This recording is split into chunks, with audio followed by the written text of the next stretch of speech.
बाजार में 12वें दिन लगातार आज के ट्रेडिंग सेशन में तेजी दिखी है।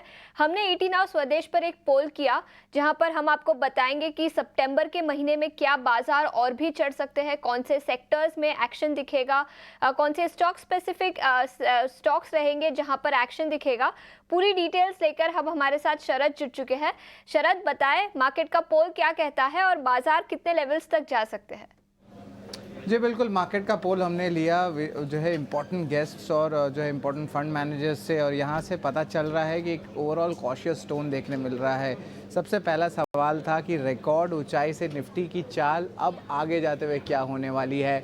ऑफ कोर्स अभी और चढ़ेगा का जो सेगमेंट है, यहाँ पे सिर्फ 10% ही रिस्पोंडेंट्स ने कहा कि ओवरऑल यहाँ पे मूवमेंट देखने मिलेगा, लेकिन मुनाफा वसूली और रेंज में रहने का, स्पेशली रेंज में रहने का यहाँ पे 70% जो है वोट्स देखने मिले हैं।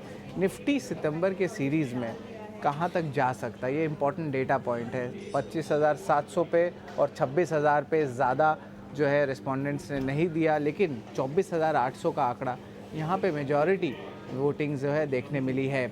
कौन से सेक्टर्स रहेंगे जो फोकस में रहेंगे और बाज़ार को सपोर्ट देंगे, इसमें 3 सेक्टर्स के ऑप्शंस हमने दिए हमारे पैनलिस्ट्स को, आईटी, फार्मा और बैंकिंग। और इसमें जो है देखा जाए तो आईटी में 30% जो है मूव देखने मिल सकता है, और बैंकिंग में अभी भी मेजॉरिटी एक्सपेक्ट कर रहे हैं कि ये सपोर्ट करेगी इंडिसेस को।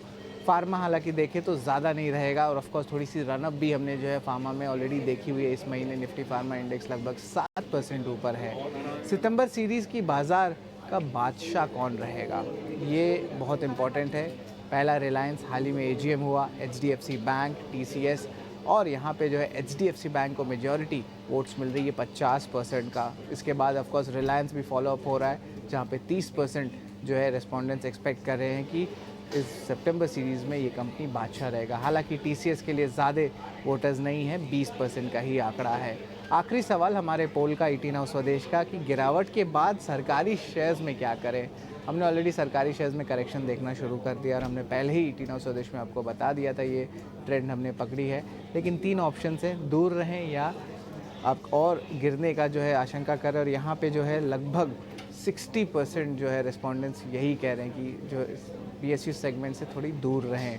खरीदने की जो राय है वो अभी तक आई नहीं है, डिस्पाइट करेक्शन पिछले 2 महीने में देखने मिल रहे हैं। और बाकी जो 40% रिस्पोंडेंट्स हैं और एनालिस्ट हैं, वो लोग कहना है कि शेयर को अभी भी होल्ड करें अगर आप निवेश किए हुए हैं तो ओवरऑल एक कॉशियस टोन आ रहा है। हालांकि लंबे अवधि के लिए एक बुलिश नज़रिया भारत पे बना हुआ है। तो ये हमारी सितंबर मंथ की पोल है, जिसका हमने लेके आया है ईटी नाउ स्वदेश में। नियर टर्म में टोन कॉशियस है, लेकिन लॉन्ग टर्म का नजरिया भारतीय बाजारों पर अभी भी काफी पॉजिटिव है। शरद ने ईटी नाउ पोल के कुछ सेक्टर्स पर चर्चा की, उसी पर विस्तार में चर्चा करेंगे। पोल से ऐसा निकल कर आया कि आईटी सेक्टर में तेजी दिखाई दे सकती है सितंबर के महीने में, इसी के साथ फार्मा और बैंकिंग में भी।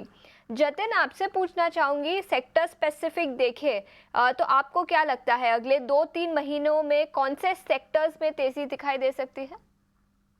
तो देखिए, हमें भी लगता है कहीं ना कहीं जो फार्मा और एफएमसीजी का इंडेक्स है वो कहीं ना कहीं ऊपर की तरफ अपनी जो रैली है वो कंटिन्यू कर सकता है। उसमें कोई trend of science of trend reversal नहीं है अभी।